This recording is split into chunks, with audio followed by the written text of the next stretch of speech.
Hello, comrades. This is Comrade Stannis once again with another book review. I hang out on socials such as Twitter, Mastodon, Discord, and of course TikTok. I am a CPUSA member, as you can tell by my username, as well as obvious Stans Baratheon / Davos Seaworth fan. And as I said in the previous video, I'm practicing my videography and creativity, but mostly I just love making videos. In this one, we're reviewing China's Economic Dialectic, the original aspiration of reform by Chung and Fu, and published by International Publishers, the publishing arm of the Communist Party USA. The book has a foreword by John Bellamy Foster, who's the main editor of the Marxist journal Monthly Review, a famous or at least well-known and popular academic journal. Monthly Review published an article back in May 2021 called 5 Characteristics of Neo-Imperialism, building on Lenin's theory of imperialism in the 21st century by Chung and Fu himself and Liu Baolin.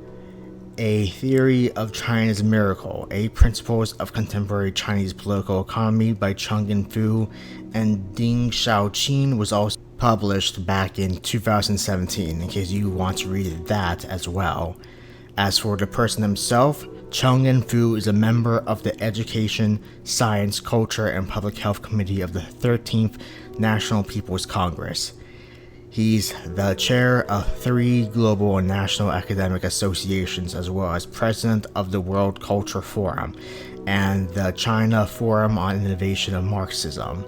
He has edited 2 international publishers, International Critical Thought and World Review of Political Economy, and 2 Chinese journals, which are China Journal of Political Economy and Journal of Economics of Shanghai School. A chair professor at Shandong University, he is a huge deal in his country, giving presentations, explanations, and reports to the CPC Politburo and symposiums on theoretical issues hosted by 2 general secretaries of the CPC Central Committee. As far as Chinese academia goes, Chung and Fu is definitely up there, and I would highly recommend reading his work. And I highly recommend this book, with reservations. You learn something. You'll definitely learn something, but it's dense, it's technical, and you have to have a good grasp of economics and political economy to understand it. Certain chapters are great and easy to understand, others not so much. The section titled The Definition of Marxism in the introduction of the book is great, where Chung and Fu gives me much to ponder. Quoting a highlight from page 4 of the introduction, "First, it is necessary to define Marxism from the perspective of its origins, since Marxism as a theoretical system was initiated by Marx and Engels, and since then has gradually been developed and improved by their successors. Some scholars disagree with the proposition that Marxism should be developed on the basis of 2 main bodies functioning respectively as political leader and scholar. Coupled with the 2 main platforms presented in political and academic circles, and giving rise to the 2 Marxisms represented by the guiding thought of the Communist Party and by academic thought. The above-mentioned scholars believe that Marxism is an indissoluble body of thought, and thus reject the notion that political and academic Marxists exist separately and need to establish a positive interaction with each other. In my opinion, this view is clearly archaic and one-sided.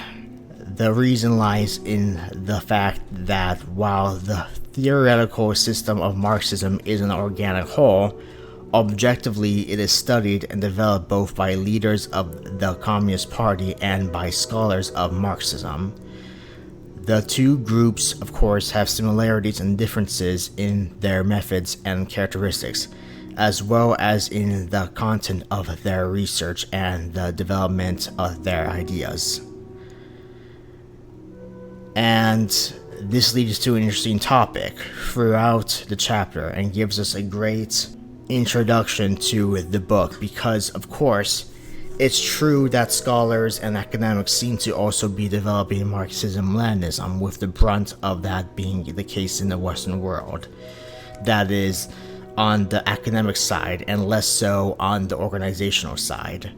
Who is a theorist and who isn't? In my opinion, the organizers should be the real theorists. And yet, there is validity in the works of Marxist academics, however much academia in the Marxist sphere may be filled with trots and barely any Leninists, at least in the Western world, at least that we know of. It's a great topic to start off with because, in my opinion, declaring someone to be a theorist is fighting words. You have to really back yourself up on that. Who should lead in the further theorization and praxis of the communist movement?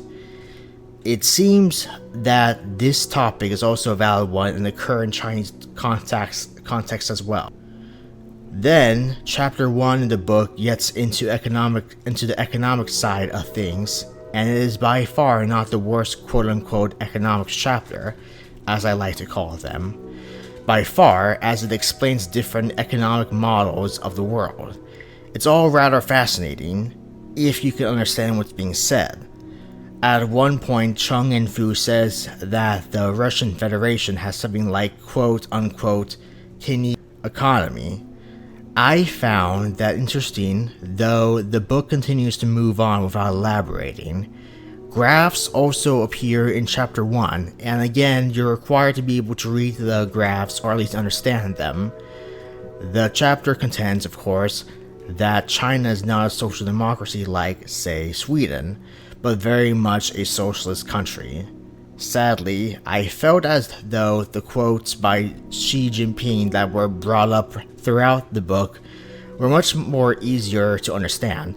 On page 54, Xi Jinping is quoted by Chung and Fu as saying, quote, "Developing a market economy under socialism is a great initiative of the party. One of the key factors in the great success of China's economic development is that we not only employ every form of leverage to realize the advantage of the market economy, but also to bring to bear the superiority of the socialist system. We are developing market economy under the leadership of the CPC and the socialist system, and consequently, we shall never forget socialism. The reason we call it a socialist market economy is that we shall adhere to the superiority of our system and effectively guard against the disadvantages of the capitalist market economy. We should adhere to the dialectics of our system, which dictates that everything has two aspects. We shall continue to concentrate our efforts on combining the basic socialist system and the market economy while bringing into service the advantages of both. We shall not only provide an effective market but also build a promising government so as to overcome worldwide economic problems in practice." Frankly, this is still probably one of the best chapters in the book, as it talks about the connection between Mao Zedong thought and Deng Xiaoping theory at one point, for example, but things get repetitive later on. Chapter 2 also talks about China entering a new normal, and you learn that a lot of these articles, writing back to the mid-2000s decade, repeat much of the same topics. In Chapter 2, different forms of development and Marxist concepts and how they both relate to each other are talked about. In theory, this should be fine and interesting, but you have to keep up with what's being said, and frankly, I just couldn't. I will say that the sections dealing with China's concept of an ecological civilization is interesting, especially for those interested in John Bellamy Foster's ideas about degrowth and ecology. And it's easy to see why John Bellamy Foster of Monthly Review fame has touted China's success in this regard. There is, for example, a section called 1. Firmly establish the concept of ecological civilization in the harmonious development of humanity and nature on page 150, where Chung and Fu give suggestions to his audience on how to implement the concept of, again, ecological civilization. I believe at one point during the 2 sections that deal with ecological civilization, the author says that GDP should not be considered anymore, and rather resource consumption, environmental damage, and ecological benefits should be stressed when evaluating economic growth. It should be noted this was before China did away with GDP entirely as a marker of its economic prosperity and growth. Now, I do want to stress that you will not be able to understand everything that's said in this book, and if you're poor with reading statistics and numbers on paper, you won't have a good time in certain sections. In fact, you will not be able to understand what's being said, especially past page 200 in certain points. I will briefly say that I did understand what was said of supply and demand in Marxian terms from section 4 of section 3 onward. One thing to note is that it even talks about how Keynesianism and quote-unquote supply-side economics, or what we may refer to as Reaganomics, have changed since the 70s and 80s, which I found fascinating, as that is hardly said in any of the admittedly few economics primers that I've read before. Chapter 3, however, is the worst when it comes to dry numbers as well as dry language, along with an even drier topic, as it talks about different forms of development in China, and it was either stuff I seemed to know about before, or even stuff that seemed obvious and therefore uninteresting.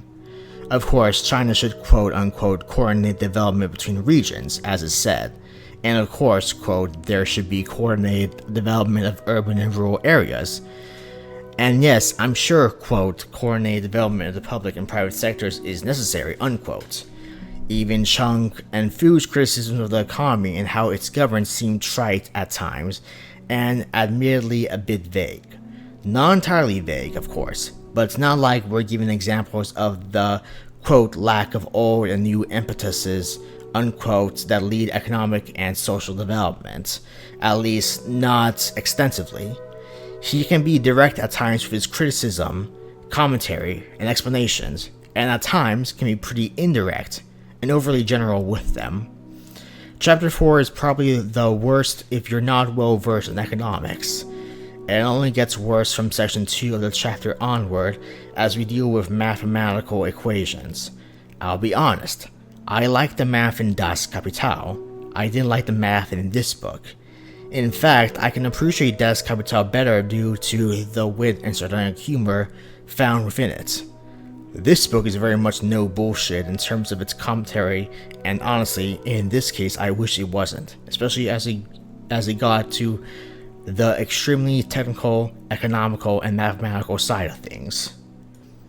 The graph and pictures are also more useful here, but you're going to have to get used to reading graphs and pictures very quickly, especially when they're of a very technical nature. The next chapter, chapter 5, is not so bad, and the section on the combination of the 4 types of economies is nice. Again, when Chung In-fu goes into what I call explanation mode, he's mostly fine, as what he's explaining is honestly fascinating. Chapter 6, next on, is intriguing, and Chung In-fu takes Paul Krugman to task on the so-called impossible trinity theory. I'm not sure what else to say on this chapter, as it deals exclusively with Chung In-fu's analysis on Western economist Paul Krugman, though it has detours here and there. Chapter 7 deals with Michael Porter's competitive advantage theory, though Chung In-fu discusses its shortcomings.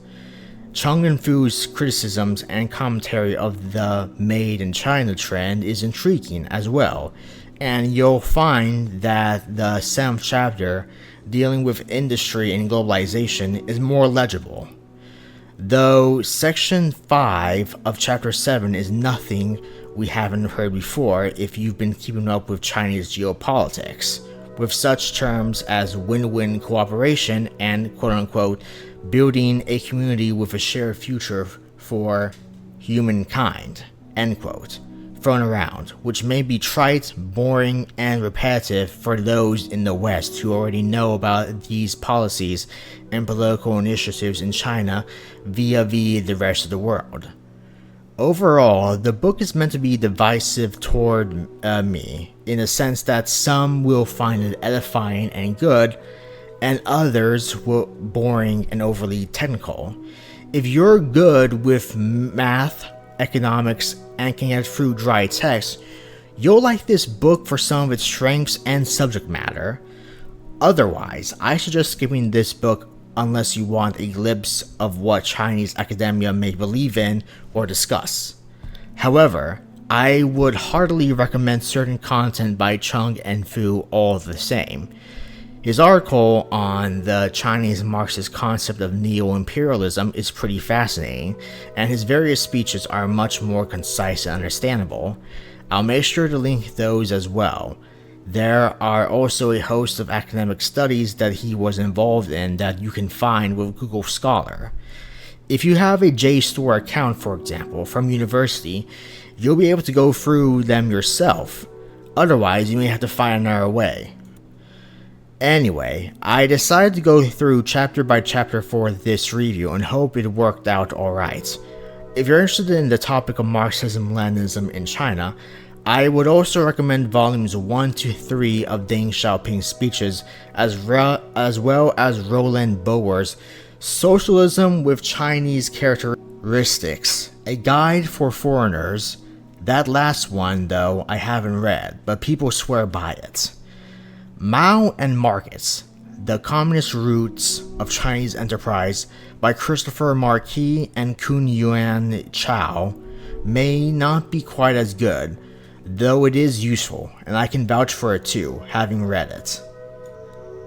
If you wish to purchase this book, consider getting it directly through the publishing arm of the CPUSA, known as International Publishers. You can also find other Marxist publishers out there, such as Vijay Prasad's Leftward Books, Janut International Publishers, which translates a lot of Chinese literature into English. Iskra Books, published by the same people that publish Peace, Land, and Bread. And I guess I can throw in Luna Oi's publishing press as well. Let me know if there are any other exclusively Marxist-Leninist publishing presses out there. Finally, consider joining my Patreon.